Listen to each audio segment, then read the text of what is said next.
jana vallabha girivaradhari Jaya gopi jana vallabha girivaradhari Yashoda nandana vraja jana Yashoda nandana vraja jana ranjana Yashoda nandana vraja jana Yashoda nandana vraja jana Yamuna tiravanachari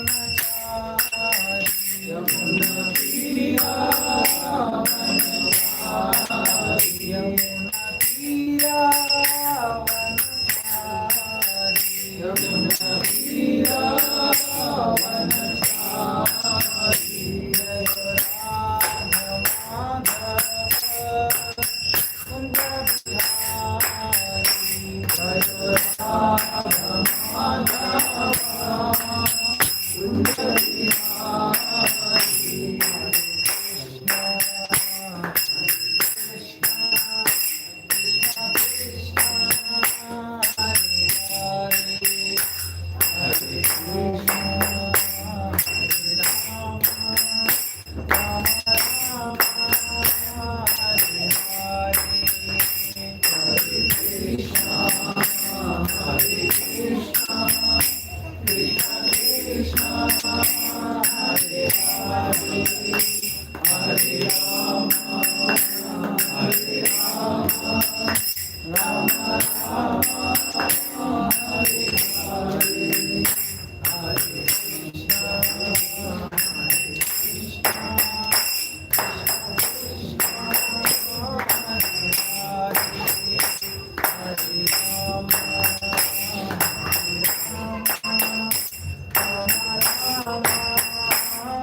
Hare Krishna.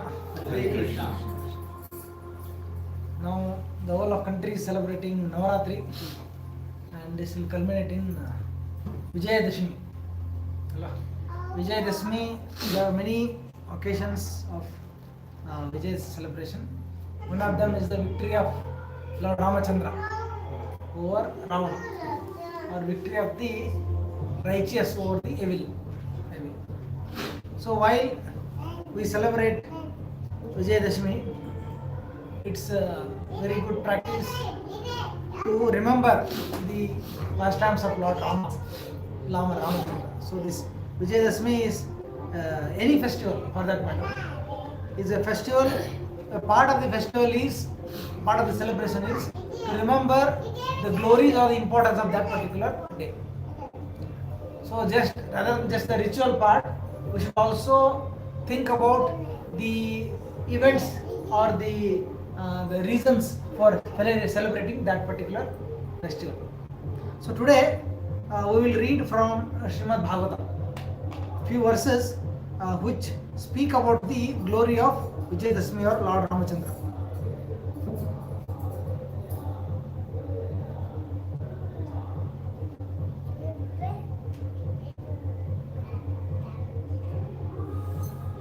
I am reading from Srimad Bhagavatam, Canto 9, text chapter 10. There are 12 cantos in Bhagavatam. Out of that, the 9th canto is called Liberation. In that, I am reading from chapter 10. Chapter 10 describes the pastimes of the Supreme Lord Ramachandra. This beautiful pastime. So Ramayana is a well-known story. People all over India, they have heard the Ramayana. Again and again we repeat the glories of Lord Rama, because whenever we recite the glories of the Lord, it purifies us. And remembering the Lord takes us closer to the Lord. Because whomever you remember think about, naturally we get closer to that person. Correct? Any individual, be it a sports star, a cinema star, our favorite individual icon whom we call, the more you meditate on a person, you grow closer to that person. So the person whom we are supposed to go closer to is Bhagwan. Human life is an opportunity to come closer to God. We are in this material world because we have forgotten God. So remembrance of Lord is the only way to perfect our life. Correct? So one of the great avatars of the Lord is Lord Ramachandra. I will read the verses. We can just memorize or walk through the lessons again. Text 1. Shukadeva Goswami said, the son of Maharaj Khatwanga was Dirghabahu, and his son was the celebrated Maharaj Raghu. We say Raghavendra, no? This Raghu Vamsha is named after the king Raghu. Yadu Vamsha is King Yadu. And even Kuru Vamsha is called King Kuru, one of the great kings. It's named after them. Celebrated Maharaj Raghu. From Maharaj Raghu came Aja, and from Aja was born the great personality Maharaj Dasharatha. Dasharatha is the father of Ramachandra. Being prayed for by the demigods, the Supreme Personality of Godhead, the Absolute Truth Himself, directly appeared with his expansions and expansions of expansions. Their holy names were Rama, Lakshmana, Bharata and Shatrughna. These celebrated incarnations thus appeared in four forms as a son of Maharaj Dasharatha. So he is speaking about the expansion and expansion of Bhagavan. How the expansions happen is, Lord Krishna is the fountain of all incarnations. From Krishna comes Balaram. From Balaram come the four Chaturvyuha, four avatars or Vishnu forms. Vasudeva, Sankarshana, Pradyumna, Aniruddha. Vasudeva, Sankarshana, Pradyumna, Aniruddha. From Krishna comes Balaram. From Balaram comes these four forms. From Sankarshana comes Narayana. And from Narayana comes another Chaturvyuha. Vasudeva, Sankarshana, Pradyumna, Aniruddha. Not the same. Another set of the Chaturvyuhas. From the second Sankarshana comes Mahavishnu. From Mahavishnu, Garbhodaksha Vishnu. And from Garbhodaksha Vishnu comes Kshirodaksha Vishnu. Anyone has a memory to recite or repeat what I said? I'll repeat. Try your memory test. Krishna. From Krishna comes Balaram. From Balaram comes Chaturvyuha. Vasudeva, Sankarshana, Pradyumna, Aniruddha. From Sankarshana comes Narayana. From Narayana, another Chaturvyuha. Vasudeva, Sankarshana, Pradyumna, Aniruddha. From the second Sankarshana comes Mahavishnu. From Mahavishnu, Garbhodaksha Vishnu. From Garbhodaksha Vishnu, Kshirodaksha Vishnu, or what we call Paramatma. Now try. Try to repeat what I said. From Krishna comes Balaram. From Lord Balaram comes Chaturvyuha. Who are they? Vasudeva, Sankarshana, Aniruddha, Pradyumna. So this is the first Chaturvyuha. From the first Chaturvyuha, from that Sankarshana comes Narayana. From Narayana comes the second Chaturvyuha. Again Vasudeva, Aniruddha, Sankarshana, Aniruddha, Pradyumna, and Aniruddha. From second Sankarshana comes Mahavishnu. From Mahavishnu, Garbhodaksha Vishnu. From Garbhodaksha Vishnu, Kshirodaksha. This is the avatar and avatar of the avatar, expansion. Krishna is the fountain. Krishna is not avatar. Krishna is avatari. Avatari means from whom all the avatars come. Now we got the picture of how the expansions come. Now here is saying the Supreme Lord came as his expansion because Ramachandra is Vasudeva. The Chaturvyuha. Vasudeva, Lakshmana is Sankarshana. Bharata is Pradyumna. And Shatrughna is the Aniruddha. These are the Lord Ramchandra came. Ramachandra expansion of Vasudeva. Is it? Vasudeva. Yes. But first Chaturviha or second Chaturviha? First Chaturviha. First Chaturviha. First Chaturviha. Vasudeva, Sankarsana, Pradyumna, Aniruddha. The first Chaturviha. So they are the because Sankarsana, Lakshmana is non-different from Balaram. Balaram is also called Sankarsana. Sankarsana, Adi Sankarsana. The source of Sankarsana is Balaram. So Vasudeva, Sankarsana, Pradyumna, Aniruddha came as Rama, Lakshmana, Bharata and Shatrugna. Okay. O King Parikshit, the transcendental activities of Lord Ramachandra have been described by great saintly persons who have seen the truth. Because you have heard again and again about Lord Ramachandra, the husband of Mother Sita, I shall describe the activities only in brief. Because Ramayana we have been hearing, now we will hear again. Okay. The narration is not exactly chronological. It's not exactly scene by scene, because in one chapter he is covering the entire Ramayana, so it may be a little random discussed. He says, to keep the promise of his father intact, Lord Ramachandra immediately gave up the position of king and, accompanied by wife Mother Sita, wandered from one forest to another on his lotus feet. He was wandering to keep the promise of his wife, Father. Which were so delicate that they are unable to bear even the touch of Sita's palms. The Lord was also, actually another thing is, the Lord is delicate. Sometimes they say Krishna's form as a very muscular man, like with tight, strong muscles and all. Krishna is not a muscular looking person. Krishna is little chubby type. That is the version. It means to be strong means they have to put on huge tight muscles and like we are used to this gym bodies. Gym bodies are actually not strong bodies, very delicate. They are just for show purpose. The real strength is one who's worked up, who is a farmer, who is a soldier. They have the real strength. So Krishna's form as a very muscular man is not actual form. It is just a misconception. Krishna is a bit chubby. And Lord Ramachandra is also not very muscular. He is a very delicate. His form is very, very delicate. Okay. He had a very delicate palms, delicate feet. The Lord was also accompanied by Hanuman or another monkey, Sugriva, the king of monkeys, and by his own younger brother Lakshmana, both of whom gave him relief from the fatigue of wandering in the forest. Having cut off the nose and ears of Shurpanaka, thus disfiguring her, the Lord was separated from Sita. You know the story, how Shurpanaka came, she was attracted to Lord Rama. Then Lord Rama said, I am already married, you can speak to Lakshmana. Then they sent her a few rounds and she understood that they are just playing around with me.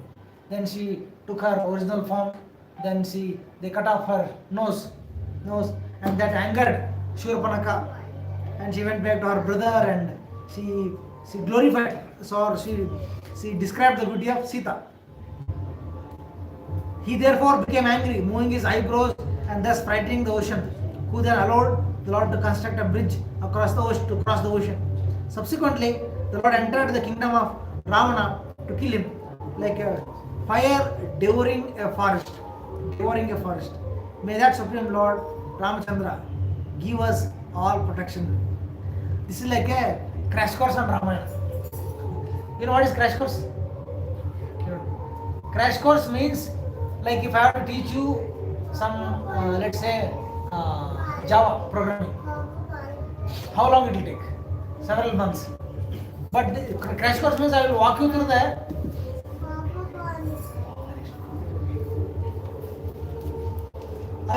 entire course in 7 days, 1 week. Means quick revision or quick view of the subject is called crash course. Quick. Like Bhagavad Gita we can do in 1 day, or we can do for 6 months also.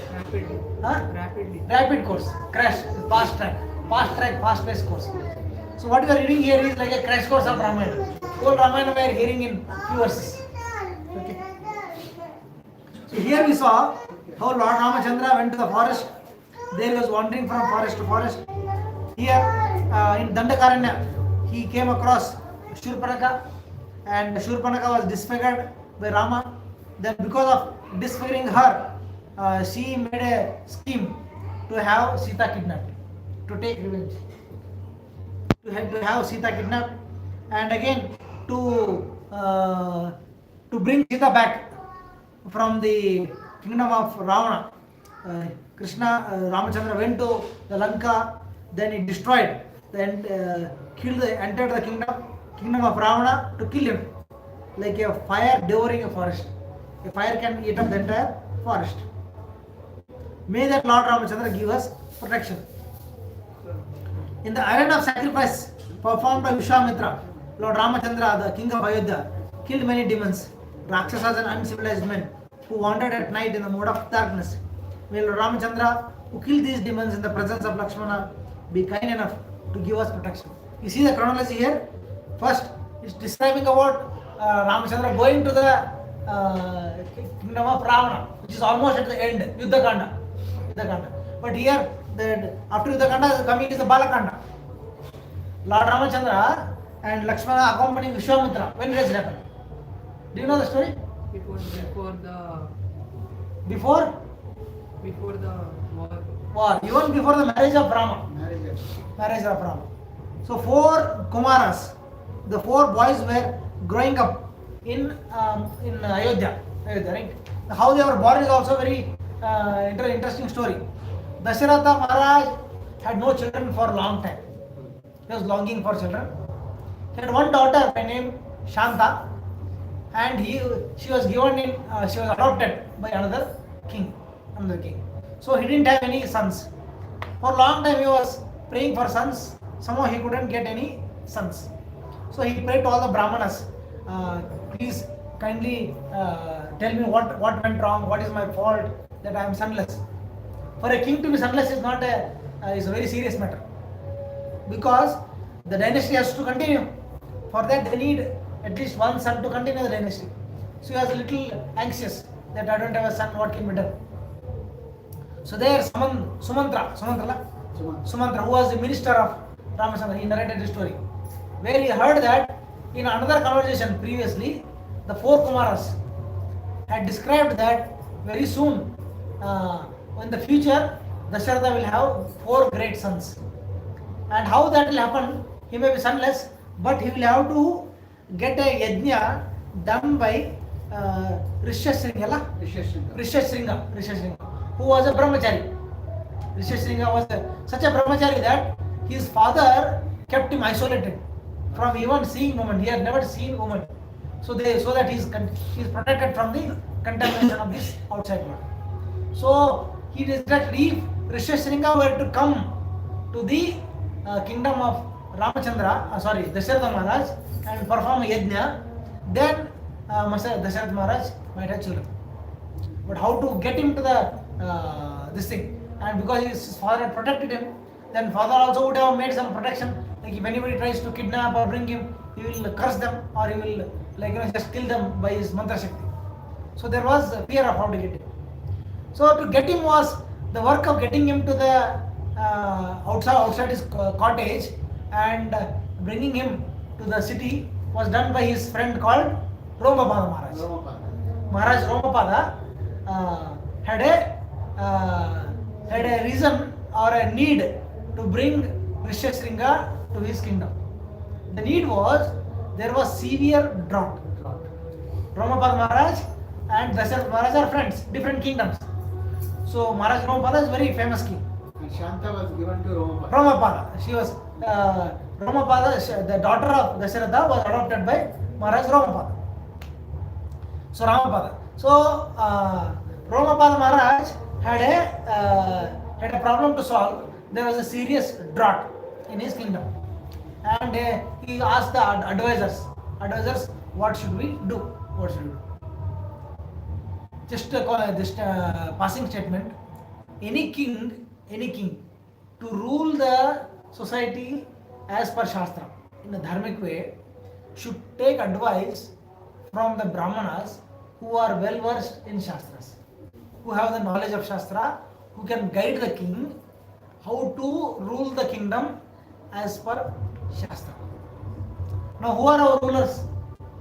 Who are the rulers of the country now? Who is ruling the country? Politicians. The ministers are ruling the country. Who are the advisors? Do they have a Brahman advisor? Who has learned Shastras, who can guide them as per Shastras? So what can we expect? From where they are getting these ideas? Whatever comes to their mind, whatever their only motive will be, what is for my profit, either for power or for money. So what should I do so that I will continue to come back to power? Or what can I do to accumulate more wealth for myself? So one politician easily acquires about 10,000 crore rupees in his lifetime. Now they have accumulated more than that. So so much money accumulating for themselves, and they are causing so much of disturbance. So this is why the society is in big trouble. Ideally, the king should be advised by learned brahmanas who have the vision of life. Correct? Accordingly, it is possible. So Rombag Maharaj requested his counselors, his teachers to guide him. They said, because of his some previous sinful reaction, because if the king does anything wrong, the whole society has to suffer. There is a saying in Bengali, Rajera dosha rajya nashta. If the king is faulty, entire kingdom is doomed, in trouble. Because of the king's fault, whole kingdom has to suffer. Rajera dosha rajya nashta. Whole kingdom is doomed because of the fault of the king. So Rombag Maharaj was told, because of your fault, the country is suffering now. What you have to do, the solution is, you have to bring a great brahmachari, Naishtik brahmachari by name Rishashringa, who is in the forest. Who is in the forest, who has been protected by his father. He has no exposure of woman, and he has no reason to come out. He will not come out of his cottage. Someone have to trick him out of that place to bring him to his palace. So they tried some techniques. So they had called some girls to trick them, some society girls, what you call. The girls were brought, requested to see.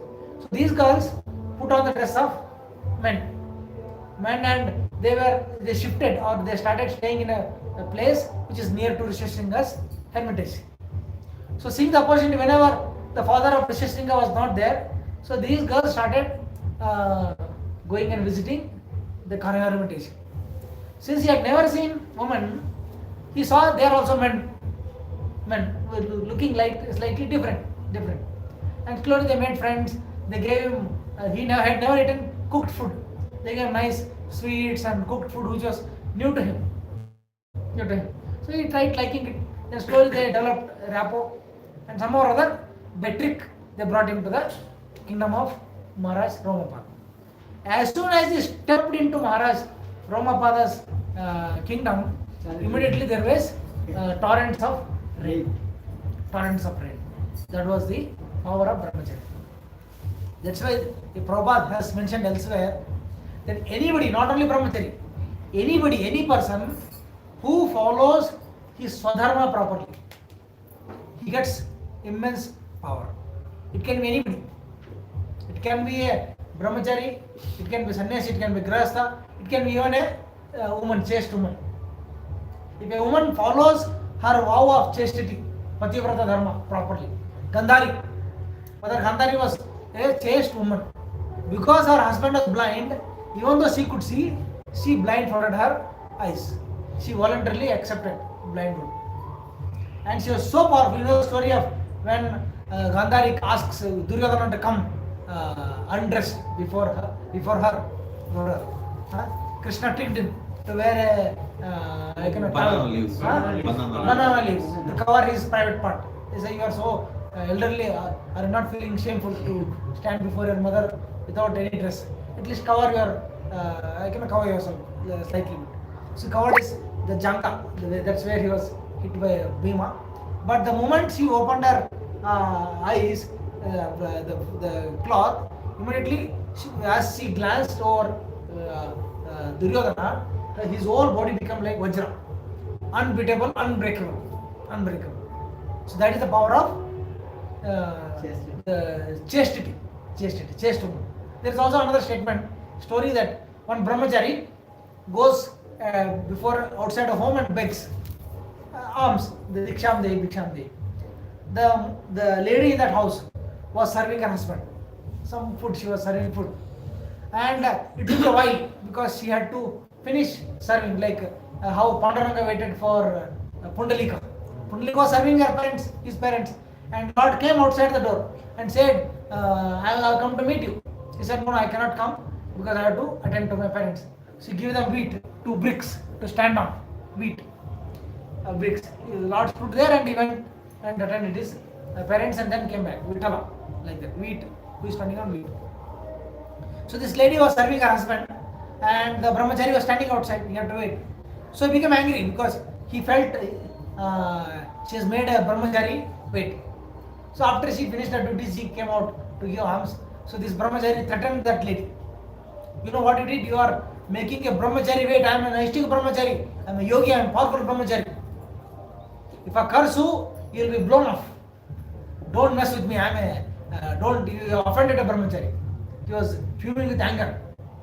And that Mataji told, you may be a great brahmachari, but you might have acquired great mystic power by brahmacharya. But simply by doing my duty as a chaste wife, I have also acquired a power. If I curse you back, you will be gone. Means I mean to say, she was not contesting, but the point is, this story is quoted often to say, anybody who follows his swadharma religiously, properly, he gets Shakti from following his dharma. Okay, so as Rishashringa stepped into the kingdom of Romapada, there was immense torrents of rain and the problem was resolved. And they also had a yajna to be done, and I think he gives his daughter in marriage to Rishashringa. Shanta was married to Rishashringa. So that was settled there. And now Darshanatha Maharaj knew the story that Rishashringa, if he comes over to my kingdom of Ayodhya and then he does a yajna, then I will also be blessed with children, sons. He requests Romapada Maharaj to send Rishashringa. Then Rishashringa Muni comes there and performs yajna. And it is said during the yajna performance, Dasaratha Maharaj, for any yajna to be performed, there are 4 brahmanas: Hotra, Adgatri, Hotra, Advalyu, Udgatri, and Brahma. Hotra means one who chants, Hotra Udgatri, one who brings in fire by chanting of mantras, and another Brahmana who puts offerings into the Yajna Kunda. There will be Panchagni, then Agni Kunda, then Ahutis. It's detailed with the proper mudra. They have to put, all the postures have to be paka. One who chants mantras, one who brings up fire, one who puts Ahuti, and one Brahma is the supervisor. He sees all the performance. If anyone does a fault, anyone does mistake, then he has to correct it by chanting the what you call rectification mantras and fix it. What Dasaratha Maharaj did was, the 4 directions of his kingdom he distributed to the 4 brahmanas, all yours. He gave away literally everything he had to the 4 brahmanas. He was empty. He finished whatever 4 directions he gave away. But the brahmanas, because their duty is not to rule over the kingdom, what will they do with land? So they appreciated the generosity of Dasaratha Maharaj and gave it back, because Brahmana can accept and donate. Brahmana's business is patan, learning and teaching. Yajan, doing yajna and making others do yajna. Patan, yajan, dana pratigrahana, receiving gifts and giving back gifts. So whatever they had received from Dasaratha Maharaj, they gave it back to him and took some little dakshana for themselves. That was the generosity of Maharaj Dasaratha Maharaj. Then Rishashringa also told that along with this you will have to do one more yajna called Putra Kameshti. So for who desires a child, they have to do that Putra Kameshti yajna. And that was also performed by Dasaratha Maharaj. And out of that yajna kunda, one divine personality came and he gave a pot of prasad, payasam, what they call paravanna, payasam. He said, this is for prasadam. And there he told you have to divide into 4 parts. First he could cut into half, that half was given to Kaushilya. Then he cut into another half that was given to two parts. One half of that was given to Kaikai, and the remaining two halves were given to Sumitra. Half was given to Kaushalya. One fourth was given to Kaikai, and one eighth was given to two parts were given to Sumitra. So 3 wives. So they felt as soon as they took prasadam in a short while, they felt that a baby has entered their womb, child has entered the womb. So they were jubilation. So they in celebration, and on the Chaitra Masa Navami, Ram Navami. So Chaitra Masa Navami, Lord Ramachandra was born. Ram was born. Then following him, Lakshmana was born. Then there was Bharata, and then Shatrugna. Shatrugna and Lakshmana were twins, correct? Twins, and Bharata is the elder. After Rama, next is Bharata. Then post that there were two twins, and somehow all the time Rama and Lakshmana were always together, and Bharata and Shatrugna were all the time, they would hang out together, they would stay together, they were always very much bonded together. So as they grew, Dasharatha Maharaj was very happy. He has 4 sons, and the context comes that when they were about 16 years old, Sage Vishwamitra comes to their palace, and there is a very famous sloka that as soon as Vishwamitra enters the palace of Dasharatha Maharaj, he receives him and he honors him. Then he asks a question, very famous question. He says, "How are your endeavors to cross over the cycle of birth and death, or to win over the Janma Mrityu Chakra?" So Prabhupada says, this is a question to be asked to the saintly persons. So you don't ask a saintly person, how is your livelihood going? Are you getting your food and water on time? How is your business? That is not their activity. Correct? The question has to be relevant. If a person is a sadhu, saintly person, you don't have to ask him, how are you doing? How are you? Is your having food on time? Not a good question. Question to them will be, how is the Shastra Adhyay? How is your mantra japa? How is your spiritual activities going? Correct? That should be the question. So Dasharatha asked the same question, how are your endeavors to cross over the cycle of birth and death going? Dasharatha Maharaj was pleased, and as the saintly person has come, the king is the host. The king is supposed to ask him, what can I do for you? And it said, the host should never ask the guest, when are you vacating? When are you going? कब तक रहोगे? कितना दिन का programme है? नहीं पूछना है. There is instance that one great sage visited the palace of Amrish Maharaj. Amrish Maharaj visited. So Amrish Maharaj kept on serving him, and he would only ask him, what can I do for you? He never asked him, when are you planning to, what is your next journey? Because nowadays, first thing ask is, क्यों आया? कब तक रहेगा? कब जाएगा? Correct?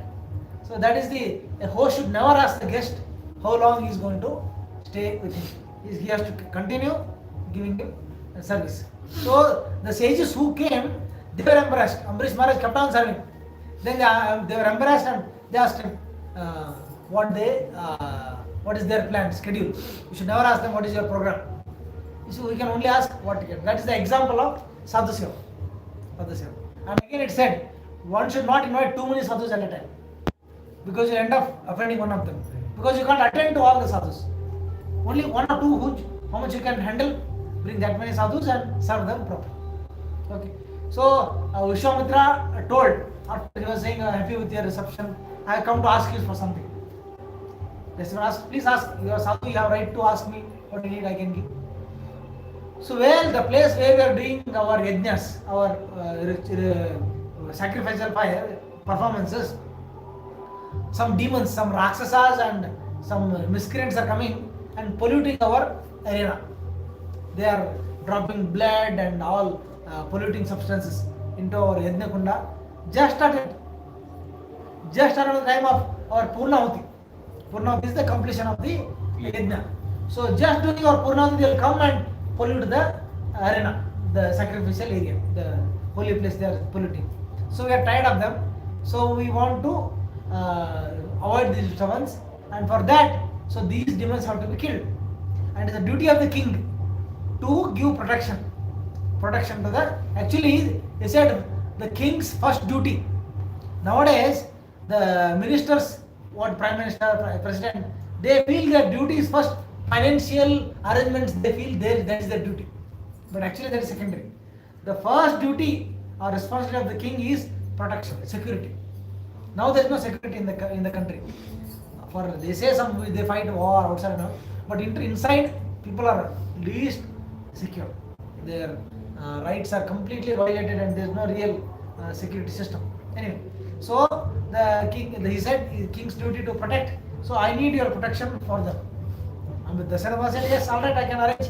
I will send soldiers, or I will myself come and kill those demons. He says, I don't want it from you. I want from your sons. I want Rama to come and protect. So I have come to ask for your sons, Rama and Lakshmana. The Dasharatha Maharaj collapsed. He fainted only. He fainted. He couldn't take that word of instruction that Rama and Lakshmana should go. Then he woke up. He said, he came back to his senses. Said, they are not even trained. They are not never entered a battlefield. They are so tender. 16 years is too tender. They are not yet finished their military training. They are yet to become warriors. It's too early for them to fight with any Rakshasas. And they are not, I heard they are not normal, they are very powerful demons, and they need powerful opponents. If you want, I will myself come with one Akshayani, and Dasharatha was a very powerful warrior himself. Dasharatha, very powerful. He said, Vishwamitra said, no, I don't want your protection, I want them. Then his guru, his spiritual Vasishtha Muni, advises Dasharatha Maharaj. See, Vishwamitra Muni himself is so powerful. Before becoming a sage or a Brahmarshi, he was a Brahmarshi. He himself was a king, powerful warrior. They were opponents also. Oh yeah, they themselves fought like anything. So there is a great story, no? Kamadhenu, the king, as a king, he comes to the hermitage of Vasishtha Muni. Vasishtha Muni asks for, he has so many guests come, he has come with all the soldiers, and it's a big army, and how to feed all of them. Then he requests Kamadhenu, please provide. So she provides everything they need, lot of food and everything is given to them. So Vishwamitra Muni becomes a little greedy, and he feels, and his justification was, whatever is best in the country should belong to the king, because king is the owner of everything. So you must give this Kamadhenu to me. Then we see there is a big fight. Kamadhenu herself sends out armies, and Vishwamitra in the beginning he was able to fight out all the armies that Kamadhenu was sending. He was a king earlier. Yeah, he was a king. He was not called Vishwamitra then. Okay, then he became. Kaushika. Okay, what is the name? Kaushika. King Kaushika. Okay, he was a king. Then he wanted to take over, and there was a fight and kept on fighting. At last there was a fierce fight between Vasishtha Muni and Vishwamitra. Just by his danda, that Brahma Danda, he was able to counteract all that Vishwamitra was fighting with. Then the Kaushika, King Kaushika told, this Kshatriya power is waste. It doesn't have any power. It's useless. I want to have a power like Vasishtha Muni. So then what will make him? You have to become Brahmarshi. Kator, he has to do severe tapasya. Then he went to the forest, did tapasya. At first he got distracted. The Devata sent Menaka and he had to drop out. Then a child was born, but he didn't drop. Again he came back. See, people blame Vishwamitra, he fell down. But they don't see the other part. He came back from the fall. Falling is not a big thing, because all of us are conditioned, we fall. But we have to come back to regular sadhana. We should not drop. Once you drop is, chalo ek baar chhut gaya to chhod dete hain. Aisa nahi. Once drop is, let's forget. No, it is not drop. We should come back to normalcy. So Vishwamitra, he did more sadhana, then he attained that form, that position. Anyway, so Vasishtha Muni said, if Vishwamitra wants to take Lakshmana and Rama, there is a purpose behind that. He is taking them for their glorification. He is going to empower. If he is taking, he will empower them. Then you will see along the journey, Vishwamitra Muni gives many astras and powerful mantras. He empowers them gradually. He trains them. Of course, Lord Ramachandra, Lord Lakshmana doesn't need any training. They are already powerful, so they don't have to grow to become big men to fight. Krishna is, there is one name of Krishna, Lokeshwar Gopal. Lokeshwar Gopal. Krishna is Lokeshwar as Gopal and also as Shyam Sundar. As a Gopal also, don't think that he is a tender, weak child or a helpless child. No. As a small baby also is equally powerful as he was a Yaduvira. It's a Putana Rakshasi. You know the story of Putana? Putana Rakshasi came to kill Krishna. And the moment she saw the baby Krishna, she realized that this is not ordinary child. This one child is powerful enough to kill the entire universe. She could realize she had killed many children, she had seen many children. But this child Krishna was totally different. She could realize that this is not ordinary child. Though Lord Ramachandra was fully powerful and fully equipped with all strength, still in that role as Rama, he accepted the training and the weapons given by Vishwamitra. Then he goes there at the time of Agni, the Purnavati, when the demons come, he kills them. Two Allah, Subahu and Maricha and Subahu. Subahu he kills, and Maricha he pushes him 1,000 yojanas by his arrow. He will push them away. And also he kills Tataka Rakshasi. He kills them, and the problem is resolved. And from there, Vishwamitra gets a news that many sages were going towards Janakapuri, Janaka Maharaj Asthan, Janakapuri. And there he said there is a great bow, that Shiva Dhanush is kept there, and whoever breaks it will get to marry the beautiful daughter of Janaka Maharaj, Sita. So many, it's a big festival there. We are going there to watch what the Shiva Dhanush, and we want to see who will break it. So Vishwamitra also accompanies them. They go there. On the way, Lord Ramachandra delivers Ahalya, who was in the form of a stone, standing in the form of stone because of a curse given by her husband. Then he delivers Ahalya. Then he goes to Janakpuri, and there he saw that there is a great bow, the Shiva Dhanush. Many kings, princes came to, they couldn't even lift it. He said hundreds of soldiers were carrying it, were required to carry in many carts, and it's a very powerful, mighty Dhanush. But Lord Ramachandra, when his turn came, he just lifted as if it is a small toy. And as a elephant breaks a sugar cane stem, he just broke it into two. And Janaka Maharaj was very pleased to see that a powerful man is able to break, and he was very also attracted, very much impressed by the features of Lord Rama, and also was glad to know that Rama is the son of Dasharatha Maharaj. And Vishwamitra and the Janaka Maharaj sent a message to Dasharatha Maharaj that the Swayamvara was conducted there, and Lord Ramachandra has broken the bow so that he can marry Sita Devi. So Dasharatha Maharaj comes with the entourage, a lot of gifts he comes, and the marriage is conducted. They go back after marriage. On the way they meet Parashurama. Parashurama becomes angry that somebody has broken Shiva Dhanush. I want to fight with that person. Whoever is there, I will fight.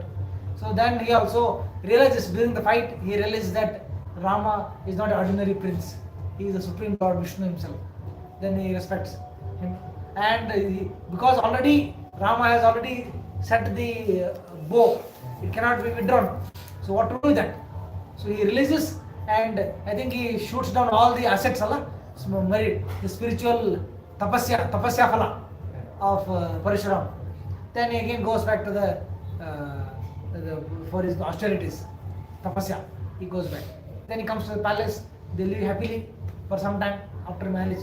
So after some time after marriage, the Bharata and Shatrughna, they go to meet their aunts, the maternal uncle. the brother of Kaikai.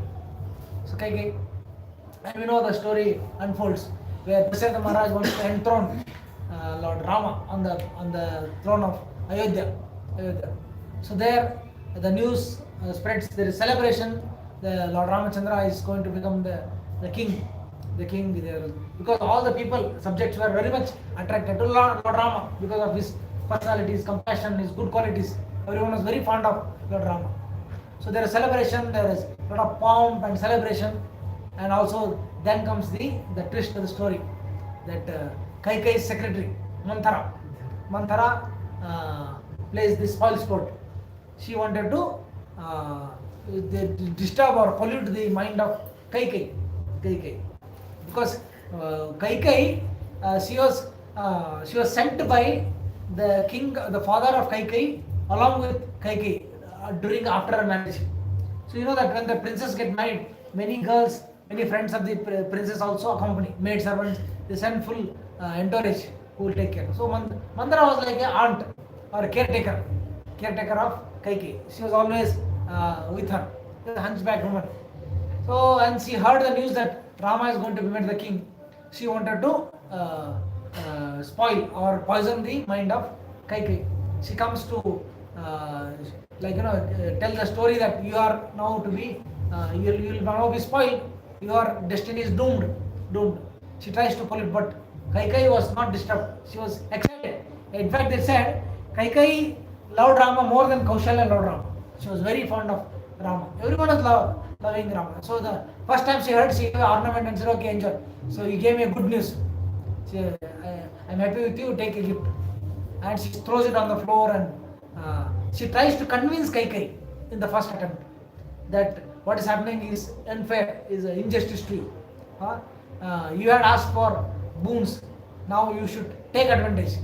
When Dasharatha Maharaj was in trouble in the battlefield, so since being a princess Kshatrani, Kaikai had given protection to Dasharatha Maharaj. That time he said, ask for what you want. He said, I'll take three vows, 3 boons he had given. Yeah, I'll take only one now, other 2 I'll take later. So first one was to marry. So Dasharatha Maharaj married Kaikai, and the other 2 boons she had not utilized. They kept it as reserve, anytime.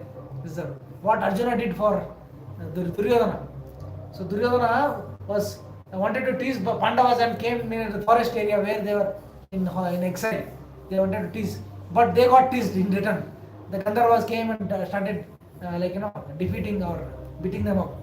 That's when he says when they were getting bashed by the Gandharvas, Bhima was watching fun. Let them get beaten up. There it's saying, there's a famous saying that when you want to beat someone, but you are not able to beat somebody comes and beats them, you enjoy the scene. Chala, fitness, let him beat. So Bhima was enjoying that he was the Kauravas were getting beaten up by the but there Yudhishthira Maharaj tells something else. It is called as Kuru Pandav Nyaya. This is a famous logic. Kuru Pandav Nyaya means among the brothers there may be fights, there may be quarrels, differences internally among brothers within a family. But when a third party, another person comes and touches any of our family members, you should not say that this brother fought with me, let him go and beat him up. No. The whole family, even though they have differences among themselves, they stand as one entity to take up the opposition from outside. It's called Kuru Pandava Nyaya. Kuru Pandavas are not going well. But when another person came to attack any of the Kurus, all of them were Kurus only. So Yudhishthira said, now it's our family prestige. We have to protect our honor of the family. You please go and defeat them. Arjuna defeats them. That time Duryodhana gives some blessing. Okay, you protected me, you gave me, you saved my honor, you ask what you want. Arjuna also keeps it, I will ask sometime later. You know when Arjuna used that boon? No? During Kurukshetra war, Duryodhana was blaming Bhishmadev, saying Bhishmadev, he is the grandfather of both parties.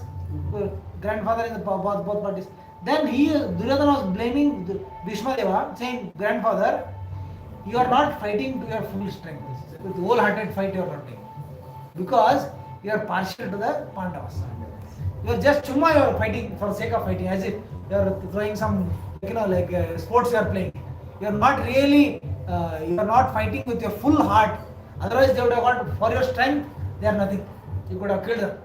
So you are not fighting to your full strength, you are partial. He blames Bhishma. Then Bhishma becomes angry. You are questioning my integrity. Integrity, I am a warrior. When I am on the battlefield, I have to fight for the party which I stand by. So you are doubting my loyalty to the king, to the throne of Kuru. So now I am really just angry with what you said. Okay, you are so upset that I am fine doing partiality. Now tomorrow you see what I will do. I will personally kill all the 5 Pandavas. I will finish them tomorrow. I will just finish them off. For that he takes out 5 arrows. These are the arrows with which I will kill each of them. Kept aside. He kept, these are the 5 arrows. Then Duryodhana thought, let me keep. Because he was doubtful. What if he forgets, or this fellow is himself a little duplicitous fellow. He thinks others are also duplicitous. It's called Atmavat Mannate Jagat. Mannate Jagat means person who is hard of hearing, who cannot hear, he will think others are hard of hearing, he will shout. Like for example, when you are hearing, put your earphone, how are you? He'll say, because I am hard of hearing. I think others are also hard of hearing. He'll shout. Atmat Mannate Jagat. So this fellow thought, I am duplicitous fellow. He thought everybody else was duplicitous. He said, give me those arrows. I'll keep with me. Tomorrow morning during the fight time, I'll give you. Please kindly kill all of them with your own hands. I will give. He takes it to his shibir, his cottage. That time it said, in Arjuna and Krishna were sleeping in the same cottage, same shibira, same tent. In the night, Krishna is being walking up and down, scrolling like back and forth. He is under tension. He is little disturbed. Arjuna is sleeping. So Krishna tells Arjuna, "You are not disturbed. You are not disturbed." Bhishma has taken a vow. News would reach. Bhishma has taken a vow that he will kill all of you tomorrow morning, and you are not disturbed. You are there, no? He is least bothered. That is faith in Krishna. You are there now. When Aghasura opened his, Aghasura was a serpent demon, like a python. So he was he had opened his mouth to wait for the Krishna to enter the mouth of him, and he will kill Krishna. That was the plan. So when they saw that there is a big cave-like thing there, all the Gopalas started entering. That was their faith in Krishna. They started entering, and he kept it open because he wanted Krishna to come. Krishna could have realized that there is a demon there, and he went to the mouth and he expanded himself and he ripped apart the mouth of Aghasura. This is about faith in Krishna. Another story is there. So there was a Krishna and his friends used to steal butter. They are famous as Makhan Chor, and they will planning which house to rob next day. So one house was marked for robbing butter that day. But the doors were closed and everything was not possible. So the only passage was a small window. Through the window, how big is the passage? Through the window there is a small passage. Nobody could enter. They couldn't enter. The boys couldn't enter. They tried, they couldn't enter. So Krishna thought, how to enter now? So they asked Krishna, nahi ho sakta. This plan will fail today because we cannot enter. Then Krishna told, I will take you inside. What you have to do is close your eyes and start walking. And when I say open your eyes, only then you open. Don't open your eyes until I tell you. So all the boys close their eyes. Krishna told, walk towards the window, that small window. They walked and he said, open your eyes. They opened, they're inside. Krishna told, close your eyes. They closed the eyes. Krishna told, walk. They walked, they were inside, other side. Krishna took them inside. Okay. Then they did the robbing business, they ate butter and all. Now coming out. How to come out? Same thing. Close your eyes and walk. And when I say open eyes. So they closed the eyes, they walked. One fellow was smart. He was over intelligent. Yes. He wanted to see what Krishna is doing. Some people are thinking like that. So they were over intelligent. He thought, let me see what Krishna is doing. Then he opened his eyes. He got stuck in the middle of the window. Two bars, he got stuck. Krishna, Krishna, he got stuck. Please protect. Why did you open your eyes? Then he brought him out. So this is faith. I always tell in Hindi. So our faith in Krishna is conditional. Sometimes we say, no, in Hindi, the one devotee told, we go and pray to Krishna. Bhagwan, bachao, bachao, I are caught by the neck. There is a story that sometimes we are not able to decide what to do. We are in confusion, some kind of, some dharma sankat is there, no clarity, what to do, no clarity. So we go before the Lord, saying, hey Bhagwan, मुझे कुछ समझ में नहीं आ रहा है, मैं क्या करूं, फैसला नहीं कर पा रहा हूं, कंफ्यूजन है, कृपा करके आप ही मेरे लिए एक फैसला लीजिए, आप ही मेरे लिए एक फैसला लीजिए, लेकिन जो भी फैसला लोगे थोड़ा सोच समझ के लीजिए.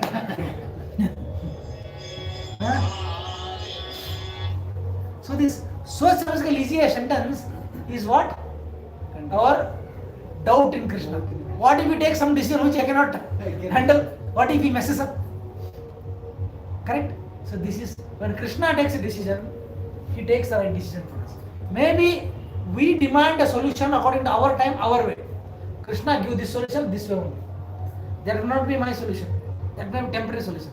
But whatever Krishna gives solution, you have to have faith in Krishna's solution and Krishna's timing. Krishna's timing. Correct?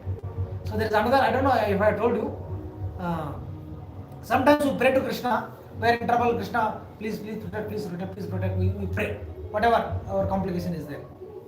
And sometimes we see that we have been praying, but the problem still exists, has not yet been solved. Does it happen? We pray, we are in trouble, but we still, 1 week we give reminders, we keep on putting the same request again and again, Krishna, dekho, karo, kuch karo. Nahi ho raha. We start doubting, is Krishna heard my prayer or what is happening? Is Krishna working on our case or not? What do you think? Huh? We have put up a request before Krishna, but we are seeing that the problem still exists, has not yet been solved. Not yet solved. Is not yet happened. Is Krishna not heard our prayers? Is Krishna not looking at you, has rejected your, scrapped your request letter? Krishna has heard, will Krishna protect you? But nothing has come still. That is the not correct time for us, that problem should be solved for us. There is still, the time is not the right time to solve. There is another nice, this correct, answer what Prabhu said correct. We have to have faith in Krishna's timing, not our timing. We want everything instant, day after tomorrow, solve. Maybe 2 hours before day after tomorrow. Solve. Quick, fast. There is a statement, I like it personally. Those who are in IT company will appreciate. It says, Krishna is definitely working on our case, but just that Krishna has not given a status update. Status update means every day you want what happened on the project. This happened, that happened. Gone for testing, gone for this thing. We are used to status update. Why should Krishna give you status update? Sir, I am working on a case. Ramesh sir, please review my progress. Does Krishna have to report to you what he is doing for you? No. He is absolute. So Krishna, because we don't get status update, we become anxious. But Krishna is, we have to have faith in Krishna. His solution is provided we have faith and protection. Krishna. Correct? So Lord Ramachandra, where was I? What is the story? Manthara was saying, na? Manthara. She tried her best to convince Kai, but she was not convinced. And then he said, she failed and went. She frustrated. She failed in her attempt. Then it said, people blame Manthara, but not to be blamed. It said, Manthara is a Devakanya. Devakanya sent by the Devatas for this purpose, to creating this twist in the story. So, if Manthara couldn't convince Kai, then Rama wouldn't go to Vanavas.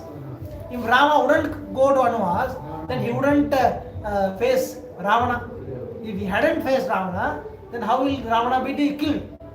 The purpose of appearance of Rama was not to just live in Ayodhya as a prince and just live an ideal prince and go back to Vaikunta or his original Rupa. That is not, he had come for a purpose, a function. So for that, this drama, this scene had to be created. That's why Draupadi, many people question, why was Draupadi insulted? She was a wife of Arjuna, the sister of Krishna, and so much of belonged to the great dynasty. Why was Draupadi put into such humiliation? Big question, correct? Draupadi. The reason given is Draupadi was not ordinary woman. She was not born natural in the ordinary way. She came from the Yajna-kunda of Drupada Maharaj. Right? When Drupada, the moment she appeared from Yajna-kunda, there is a Asharira Vani who said, this beautiful woman will be the cause of the death of many demonic kings. It was declared at the time of her birth itself. So she was not meant to live like a simple family and exit from there. The drama had to be surrounded because the immediate cause is Draupadi's insult only. Cheating for kingdom and all is not a real strong case for the battle of Kurukshetra. That would have been ignored. But since he had insulted their wife, that couldn't have been forgiven. That cannot be forgiven.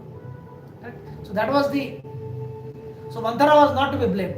Then the Devatas empower Manthara with all Vak Shakti and convincing ability. She goes back and second time she cracks Kaikeyi. Then Kaikeyi then goes into that, what is that Bhavan? Shoka Bhavan. Antapura, Kopavan. Kopagra something. So they had a big Antapura, means each queen had her own palace, interior palace. In that there Kopa Bhavan, where if the queen is upset, she will be sitting there. The king has to know there is something waiting for him. He is in danger. So when he was told such a moment of celebration, whole Ayodhya is celebrating Rama is becoming king, but the younger queen is upset. At the beginning he didn't doubt anything much. When he goes and tries to please his wife, then she also does some way of appeasing the king, and at last she gives the shocking news that she wanted to take the two benedictions she had given. He had promised. He said the two were very, very almost like pierced like arrows into the heart of Dasharatha. With one he asked, instead of Rama, Bharata should become the king. That was still okay. That can be given. That's not a problem. But the second one was more painful. He says Ramachandra will have to enter the forest for 14 years. 14 years. 14 years he has to be in the forest. She took time so that Bharata settles down. If Rama is in Ayodhya and Bharata becomes king, then people rebel against him. They wouldn't accept him because it's unfair, and also it's not possible to convince people to accept Bharata's authority in the presence of Rama. Even though Rama himself may tell, please accept him as king. People wouldn't. There will be Bhagavat, there will be big, rebellion. It won't happen. It's not easy. So she wanted to buy time. So that when Rama is away, then Bharata settles down and becomes king. Then that couldn't be digested by Dasharatha. And when Ramachandra comes and he calls for Rama, a whole lot of drama is there. He faints again, comes back again, faints back and forth. Then when Rama comes before him, he says, I am not suitable for you, I am not good enough to be your father, this and that. He says, I am in a dharma sankat. What is that? There is a vow. Actually, the mother herself tells. Dasharatha doesn't speak. Kaikeyi speaks out. Says, this is what I have asked. The king is not willing to give. But this is for this. Where you so morose about this thing? It's a small thing. It's a small thing. He says, this is not to be. You could have asked me directly, why did you trouble my father? I could have settled it directly. So you were doubting my loyalty towards you. He questions Mother Kaikeyi. It's not a problem. I will go. In fact, you have blessed me. I will get to see the sages. I will get to see the forest. I will learn from them. It's a great opportunity. You are blessing me with opportunity to visit great saintly persons. Then he prepares. But Dasharatha could not take it. Rama was supposed to go alone. There was no other binding. But when Lakshmana heard that, and even Bharata, Dasharatha gives a hint. Immediately arrest me. Arrest me, put him in like how Kamsa put his sister and brother-in-law. You arrest me, put me behind the bar, and by force you take the kingdom. Do that. Please do that for me. So that I don't have to be sending you out. But Rama said no. This verse says, to keep the promise of his father intact. He went to the forest. He said, "This is my word. I will do this. This is my duty to execute the order of my father, or fulfill the wish, desire of my father." Then Lakshmana joins. Lakshmana says, I will kill that henpecked husband of Kaikai. His father is living. I will arrest him. I will kill him. I will by force. If Bharata comes, I will kill Bharat also. I will destroy the entire world just for you. I will make you the king. Lakshmana is sometimes little angry. But Bharata says, no, you have to thanda them up. You have to think with peace of mind. There is a purpose behind all this. Okay, then I will come with you. He also accompanies, and Sita Mata also says, I want to come with you. Arey Baba, what are you? Already enough trouble. What will you come? Maintaining you or protecting you will become big headache. We are ourselves. It's not like you are a delicate princess. The forest is not a protected place. There will be animals, there will be rakshasas. It's a very, very austere place. You just stay here peacefully, and I'll come back after 14 years. But Sita was not to be convinced. She said, she also gives long lecture back to Rama. How can you drop me? I'll also come. She accompanies. Then he said, on the way there is Guha Maharaj, na? Guha, the king of nomads. King he receives, he takes care, he serves them. Then they cross the river. Then they meet Bharadwaj first. Then goes to Chitrakuta. Then by the time the message is sent to Bharata, the Kaikai was thinking Bharata will be happy, excited to hear that. But they gave a short notice. They give some other reason and bring. Then when Bharata comes to know that his father has expired, died, then he becomes very sorry. Then when he comes to know the other things, he becomes extremely angry. He rejects Kaikai. You are not my mother. Do you think I will be impressed by what you did? I did for you. But how can I think of anything, any kingdom without Rama? Rama is my Lord, Master. What he done is wrong. He in fact heavily chastises Kaikai. He even calls her, you are like a wicked woman, like that. Chastises heavily. And then Bharata agrees to thinks of bringing back Lord Rama. He comes to Chitrakuta, then there is a conversation. Correct? Chitrakuta, they speak to each other. Then there is a brotherly fight happens. Now he come back. He says, Bharata tells Ramchandra, please come back. Rama told, I cannot come. Okay, I will sit here. He put a mat. You know the story, no? He sits there and like Rata, if you don't come, I will die here only. I will also sit here. I will also not go. Correct? Ziddi brother. That happens. But still Ramchandra convinces him, it's your duty, it's our destiny. We have to go with what has come. So Bharata comes back and lives exemplary life. He lives the same life that Rama and Lakshmana were living. He becomes a monk himself, like puts on that matted hair, lives outside the Nandigram. He eats barley cooked in Gomutra, and he puts the Paduka of Ramchandra on the throne, and he takes care of the kingdom on behalf of Lord Ramchandra. Exemplary life of saint he lives. That is the glory of Bharata. So then we know how they were roaming around from forest to forest. At one point where all the brothers of Ravana were staying in the Dandakaranya forest. So they faced each other. He killed many of them. Shurpanaka. So Shurpanaka, she gives the hint. Then she was attracted to Ramchandra first. She wanted to marry and she wanted to eat Sita. Then when they felt she was insulted, then the brothers, 14,000 soldiers were killed in one go, single-handedly by Lord Ramchandra. Then she was insulted by Lakshmana and Rama. She wanted to take revenge, and she goes to meet her brother and glorifies Sita's beauty. Sita was very beautiful.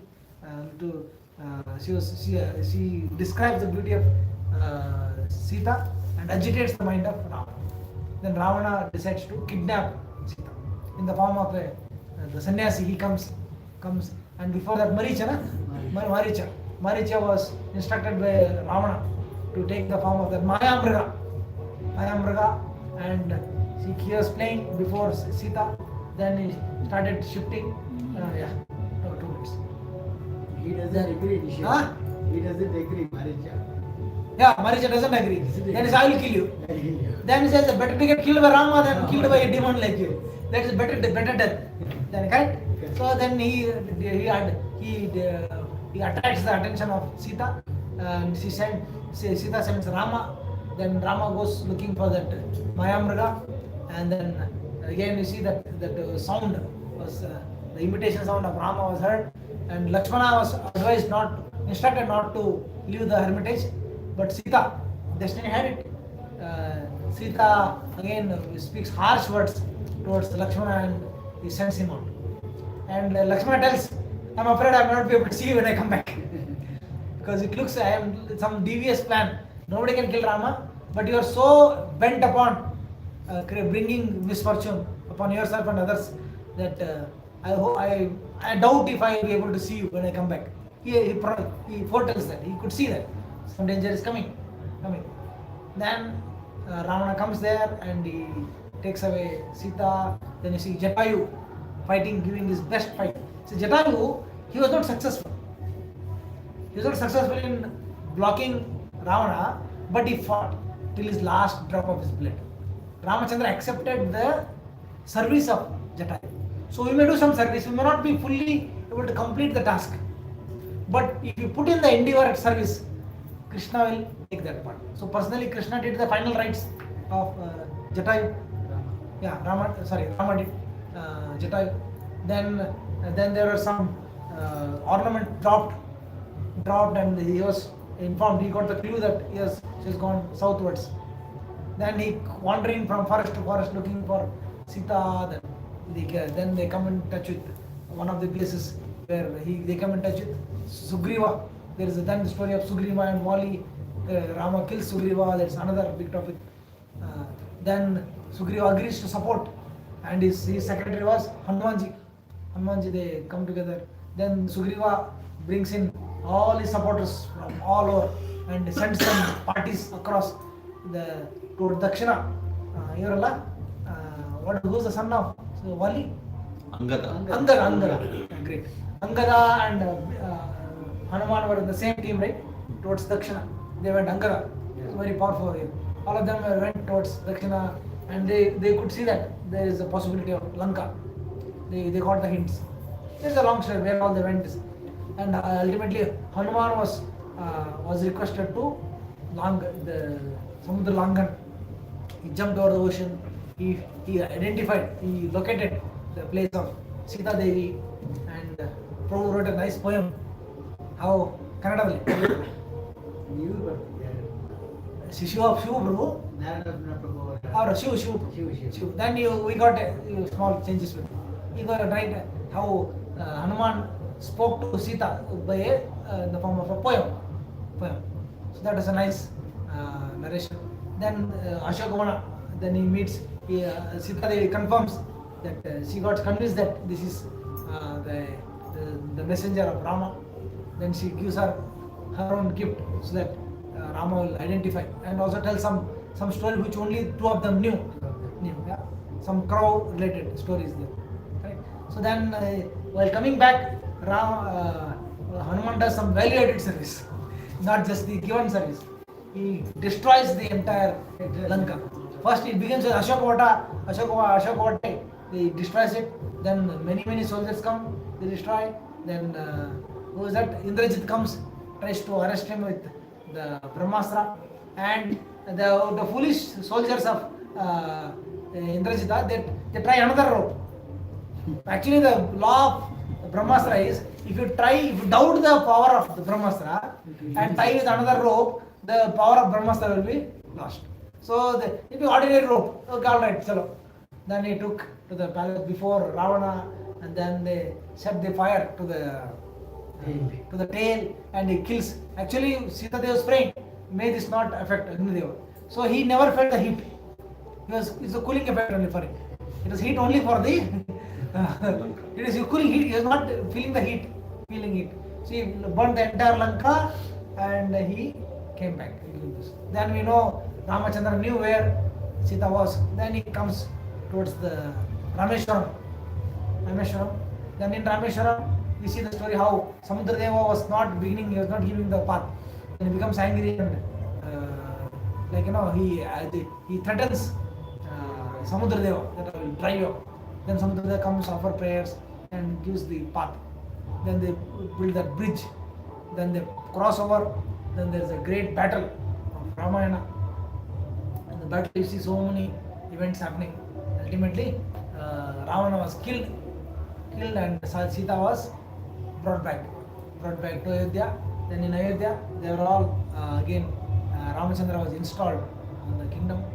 Then also some more foretelling events that Sita had to be banished to the forest, and Lava Kusha was born, and Sita was brought back. She enters the Bhudevi, Bhumata. Then Lava Kusha narrate the story. That's Uttarakhanda. They go around narrating the Ramayana, and for 11,000 years, Ramachandra rules, and then towards the end he winds up his pastimes. That is the Ramachandra. In Kannada there is a saying Aji Ramayana.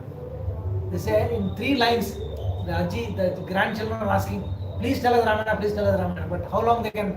The attention span is very, very short. So Aji tells the young grandchildren Ramayana in 3 lines. Rama Banda, Ravana Konda, Sita Tanda. Ram आए, रावण को मारे, सीता को वापस लेके आए. हो गया खत्म रामायण. कुछ बचा है? ರಾಮ ಕನ್ನಡ ಬರ್ತದ? ರಾಮ ಬಂದ, ರಾವಣನ ಕೊಂದ, ಮತ್ತೆ ಸೀತೆ ತಂದ. ಆಯ್ತಲ್ಲ, ಫುಲ್ ರಾಮಾಯಣ 3 ಲೈನಲ್ಲಿ ಕ್ರ್ಯಾಶ್ ಕೋರ್ಸ್ ರಾಮಾಯಣ. ಎಲ್ಲಿಂದ ಬಂದ, ಯಾಕೆ ಬಂದ, ಅದು ಕತೆ. ಹೇಗೆ ಕೊಂದ, ಯುದ್ಧಕಾಂಡ. ಹೇಗೆ ವಾಪಸ್ ತಂದ, ಅದು ಉತ್ತರಕಾಂಡ. ರಾಮ ಬಂದ, ರಾವಣನ ಕೊಂದ, ಸೀತೆಯ ತಂದ. 3 lines. So whoever hears this glory of Lord Ramachandra, their hearts will be purified and will be delivered from this cycle of samsara chakra.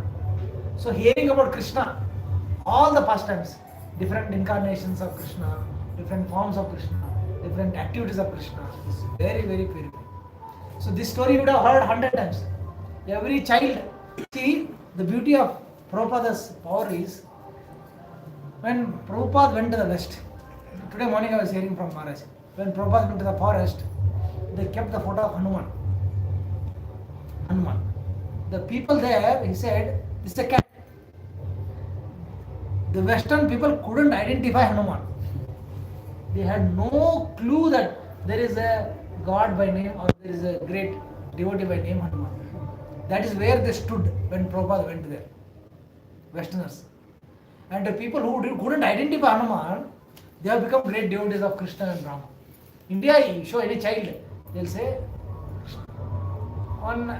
my old colleague was there. She had a small baby, 3-year-old daughter. And I gave, during the Janmashtami, I gave her a picture. Her name was, I think, Soumya something, my first job colleague. She had a daughter. I had given a picture. I used to carry pictures. A 3-year-old daughter, small girl. I gave that Krishna was, on the Janmashtami was, there was a lot of butter spilled over and his mouth was also smeared with butter. That baby immediately screamed, Ayo Krishna, ella chalkombitidane. Mukad mele ella chalkombitidane, ella idu maabitidane anta. So 3-year-old baby could recognize Krishna and how he has smeared, he has spilled butter all over us. But if you show to the Westerners, no clue. So when Prabhupada went, they couldn't identify who is Hanuman. They say it's a cat or a monkey at the max. India, Bharatavarsha, every child could identify Hanuman. Every child could identify Ramachandra.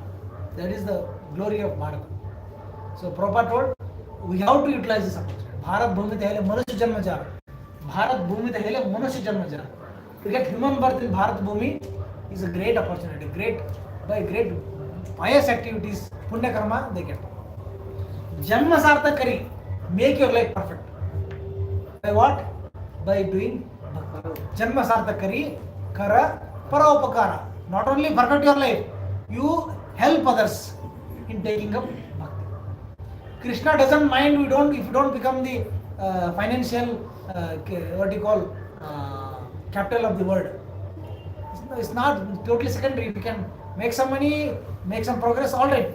But that is not, if you don't become the financially big country, it doesn't lose anything. But real loss will be when India loses out on its spiritual values. That's what is happening today. Correct?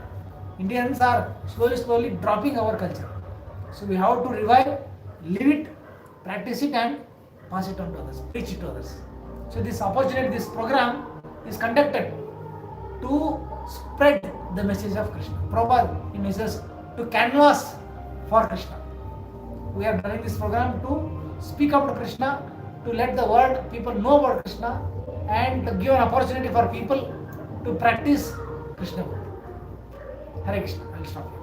So during Vijayadashami, let us meditate on the glorious pastimes of Lord Ramachandra, while all the time chanting Hare Krishna, Krishna Krishna, Hare Hare, Hare Ram, Hare Ram. One more time, louder. Hare Krishna, Krishna Krishna, Hare Hare, Hare